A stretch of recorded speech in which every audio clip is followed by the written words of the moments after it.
Hello YouTube, and Mo's back here again, and in this video I'm gonna give you some tips and tricks for making better tongs, especially the finishing stages, to make some nice blacksmithing tongs.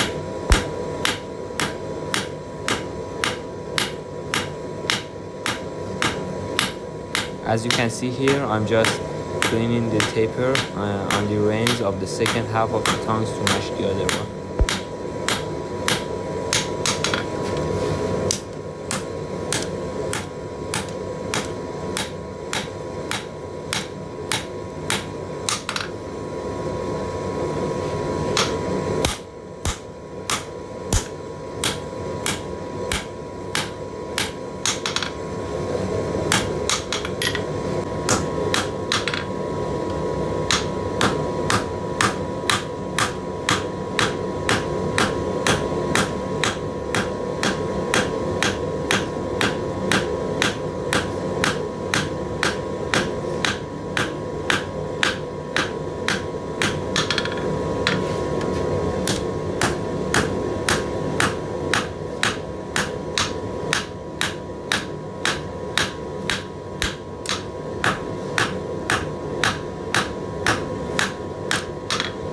As you can see here, every now and then I'm cleaning the transition between the reins and the boss of the tongue as well.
As you can see, I'm just continuing to clean up the reins, boss area, and the transition between the rein and the boss.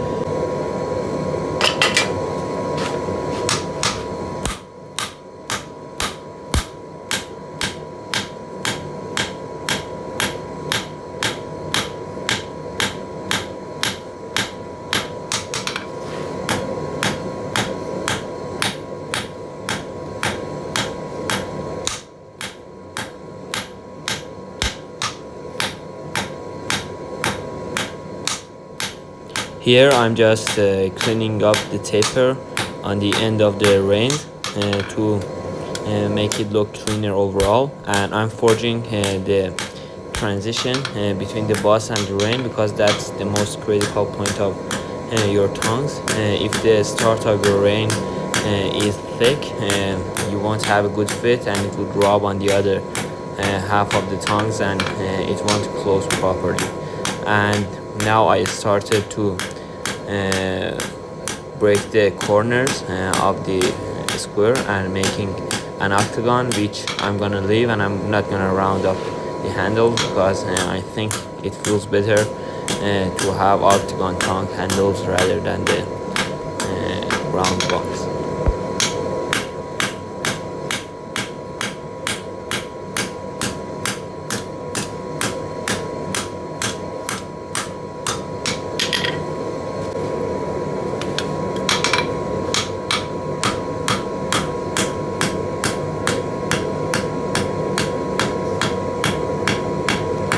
Here I'm just making the chamfer a bit bigger, so it would be a true octagon and not like a rectangular with broken corners.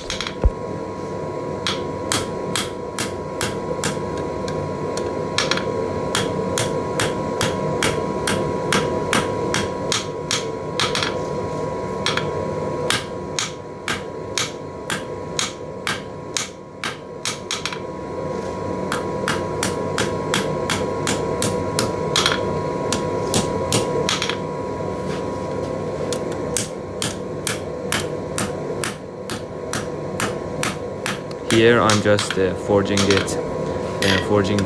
end of the ring and the whole thing a bit colder, and I'm mostly planishing it rather than moving material. And I'm here breaking the corners of the bus to make it more round rather than rectangular.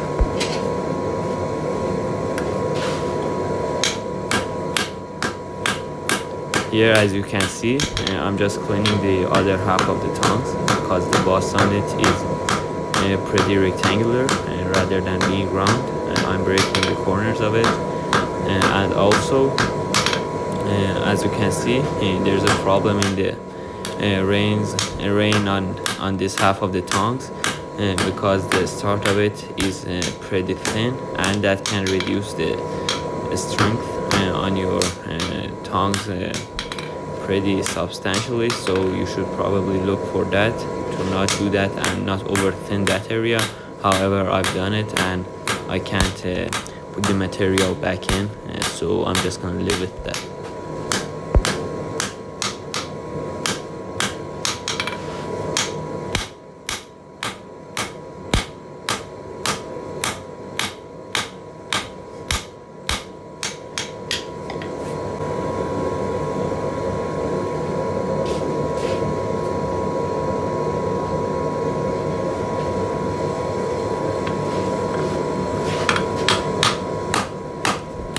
In this stage, I'm just spreading the material on the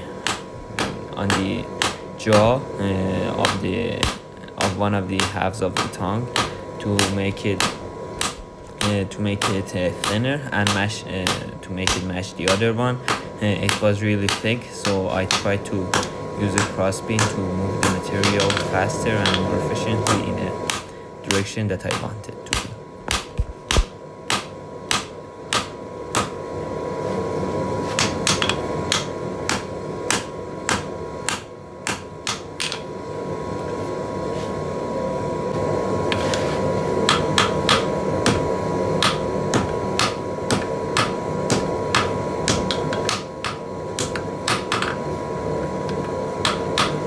As you can see here, I'm just trying to get the jaw and the bus in line on both of the tongue halves, because by doing this I can grab bigger material with these tongs, and I'm shooting for holding about 30 millimeter stock with these tongs, and doing that made the tongs very crooked, and I got to clean up the reins and make them true again afterwards.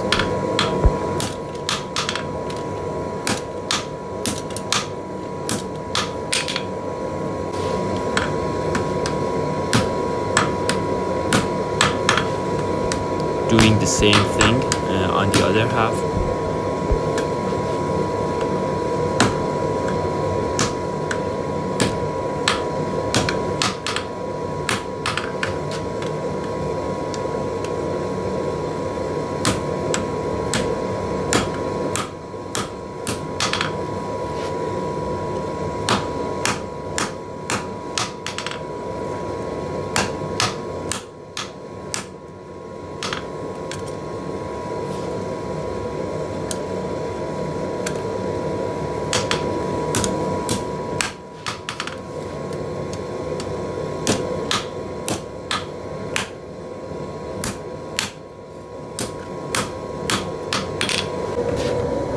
Here, as it is visible for you,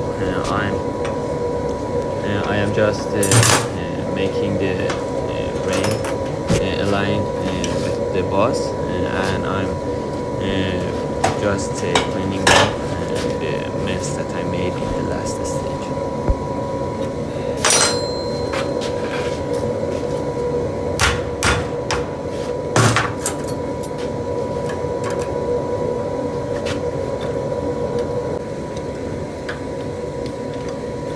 In the doing the first half of the tongs and making it straight, I didn't prepare for the straightening, and I didn't have anything like a crescent or something like that in hand, so I had to use a wrench. But if you are doing that, use a pipe wrench or a crescent wrench, so you can do it more efficiently. And on this half of the tongue, you can see that the jaw is not 90 degree to the boss, so I'm just cleaning that up with the pipe wrench and making the whole jaw straight and aligned with the rein and the boss.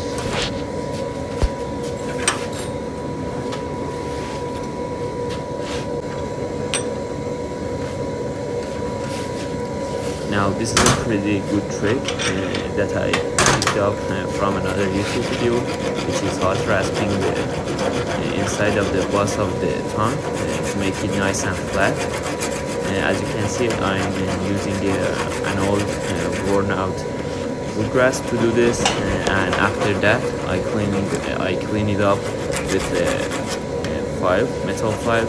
But I suggest you wear a leather glove on your left hand, or whatever hand you use to hold the tip of the file, because if you not do that, you'll get burns like me. As you can see in the video, I'm doing it pretty hard, and it is pretty hard on me to do that because my hand is burning all the time.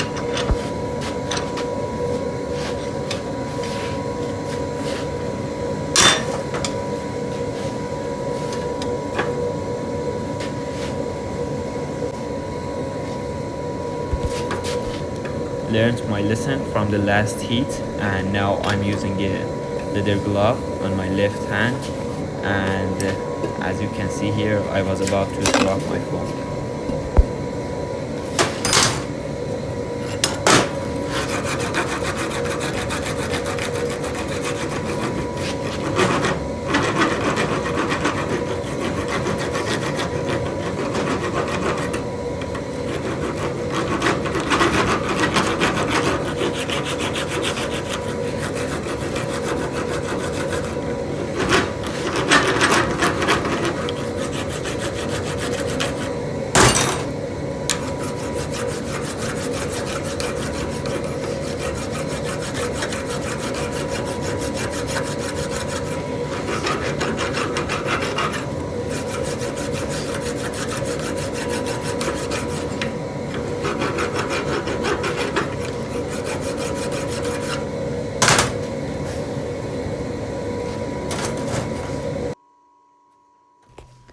Here you can see me drilling the hole in the tongs for the rivet, and I don't punch it because I think you'll get a better hole drilling it, and I didn't have the time to do that. So I'm using a 9mm drill bit, and I'm not gonna say it in inch because I'm not sure what it exactly transfers to, but I'm using 1mm of a hole of a drill bit size over the riveting stock that I'm gonna use. And I would suggest you, if you are making big tongs like me, which the reins of them are pretty thick, like 3/8 or 10mm thick, use some oil so you can drill out easier, and drill a bit bigger than your rivet size, so it will go in no problem and you won't have to fiddle around with it.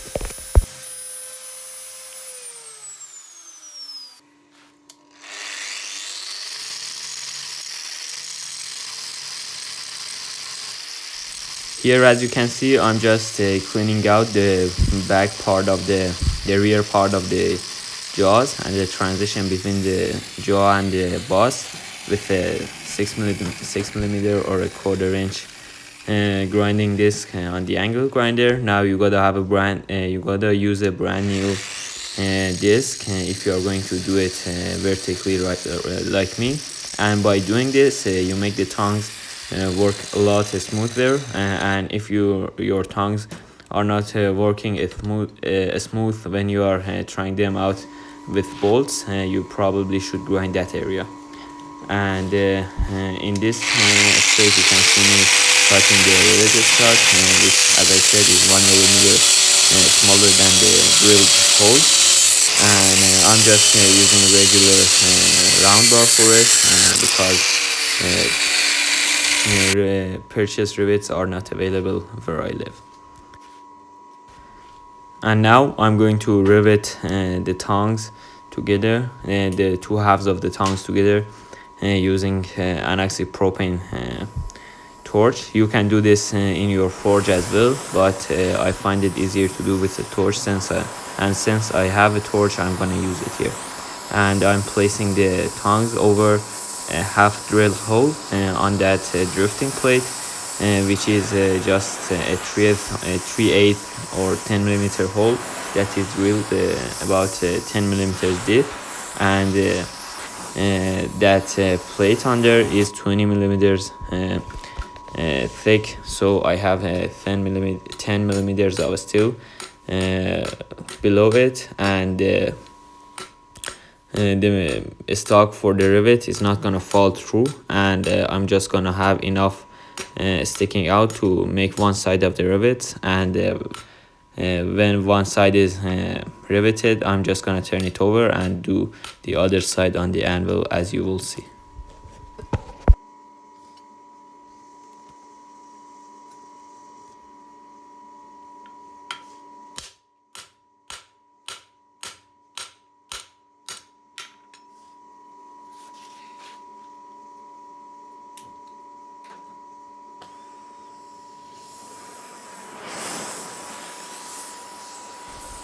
It wasn't fully riveted as I liked it to, so I just reheated it and started riveting again.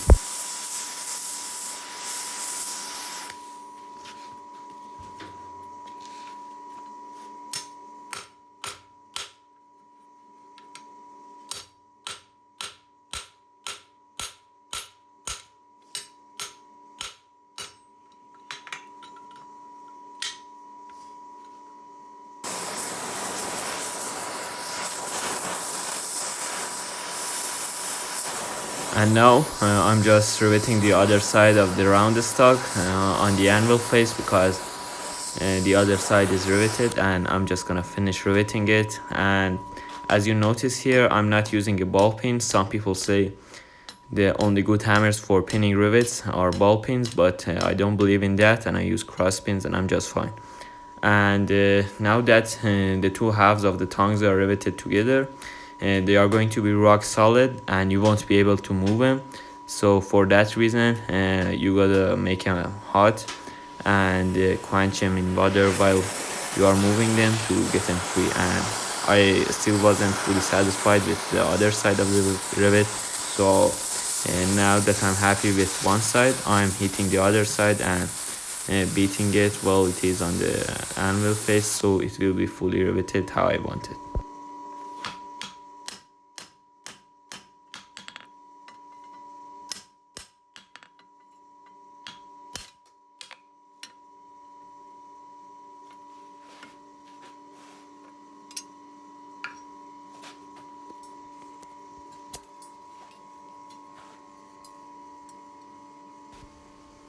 You can see how solidly that's stuck together, and it's not gonna move until you heat it. Now you can see me cooling the handles of the tongs while the ends are hot and moving it, and you saw how fast that got free. And now I'm gonna fiddle around with tongs and adjust them until they work for me.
After some adjusting on the anvil face, I switched to the vice jaws, and I put the stock that I wanted to hold correctly in the jaws. And here I'm just adjusting the reins to match to each other and look nice, and also have the proper distance between the reins to be able to hold the material size I want properly when something is between the jaws.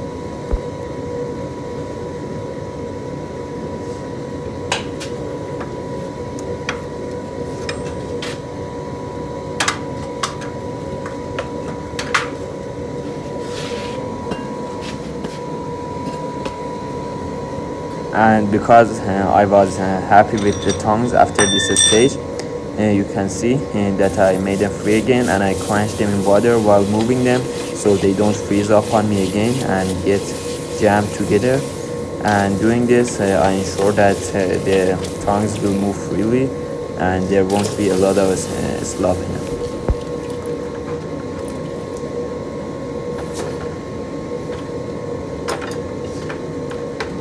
You better wear some welding gloves, or at least some leather work gloves while adjusting your tongs, because that will be better, and because you usually hold the hot tongs in your hands a lot in these stages, and that can burn your hands badly.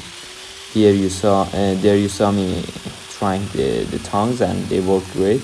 And now I'm just cleaning them up, which the first step is cutting the jaws to the same length so they look sharp.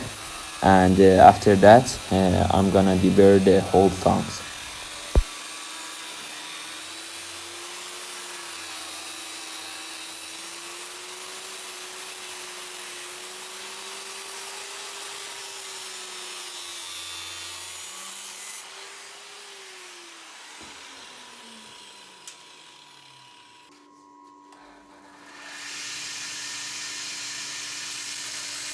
Here you can see me deburring the whole tongs, including the jaws and the end of the handles on my 2x72 belt sander. Now you can use a bench grinder or an angle grinder or even a hand file to do this, but since I had the belt sander, I used it because it gives the metal a really fine finish, and it makes it super like rounded, and it won't be sharp at all after doing this.